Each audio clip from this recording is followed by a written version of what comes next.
ചെമ്പനീർ പൂവിൻ്റെ പുത്തൻ പ്രോമോയിലേക്ക് എല്ലാവർക്കും സ്വാഗതം. അങ്ങനെ നമ്മുടെ രേവതി പലിശക്കാരൻ്റെ വീട്ടിൽ പോയിട്ട് പലിശക്കാരനോട് ക്ഷമയൊക്കെ ചോദിക്കുന്നു കേട്ടോ. അപ്പോൾ പലിശക്കാരൻ പറഞ്ഞു, എന്നോടല്ല നീയല്ല എന്നോട് ക്ഷമ ചോദിക്കണം, നിൻ്റെ ഹസ്ബൻഡ് സച്ചി എന്നോട് ക്ഷമ ചോദിക്കണം, എന്നാൽ മാത്രമേ ഞാനൊരു ഇളവ് തരുള്ളൂ എന്ന് പറയാം. അങ്ങനെ രേവതി ആകെ സങ്കടപ്പെട്ടിട്ട് വീട്ടിലേക്ക് പോകാൻ വേണ്ടി നിൽക്കുന്നു. പലിശക്കാരനോട് ഒരുപാട് പറഞ്ഞു, എന്നിട്ടൊന്നും അദ്ദേഹം കേൾക്കുന്നില്ല കേട്ടോ. സച്ചി വന്ന് മാപ്പ് പറയാതെ ഞാൻ അവന് കാർ ഓടിക്കാൻ കൊടുക്കില്ല എന്നാണ്. അങ്ങനെ വീട്ടിലെത്തി സച്ചിയോട് രേവതി എല്ലാ കാര്യവും പറഞ്ഞു. പലിശക്കാരൻ ഇങ്ങനെയാണ് പറയുന്നത്, സച്ചേട്ടൻ പോയിട്ട് മാപ്പ് പറഞ്ഞാൽ എങ്ങനെയെങ്കിലും സച്ചേട്ടൻ്റെ ജോലിയും കാറും തിരികെ കിട്ടും. അപ്പോൾ സച്ചി ദേഷ്യത്തിൽ പറഞ്ഞു, നീ അറിയോ എന്താണ് പലിശക്കാരൻ എന്നോട് പറഞ്ഞതെന്ന് അറിയോ?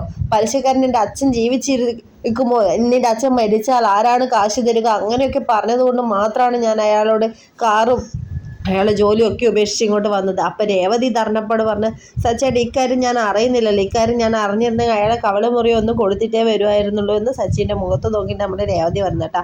അപ്പോൾ ഇന്നത്തെ എപ്പിസോഡ് എല്ലാവരും മറക്കാതെ ഏഷ്യാനെറ്റിൽ കാണുക. വീഡിയോ ഇഷ്ടപ്പെട്ടാൽ ലൈക്ക് ചെയ്യാൻ മറക്കരുത്. തുടർന്ന് കാണാൻ ചാനൽ സബ്സ്ക്രൈബ് ചെയ്യുക.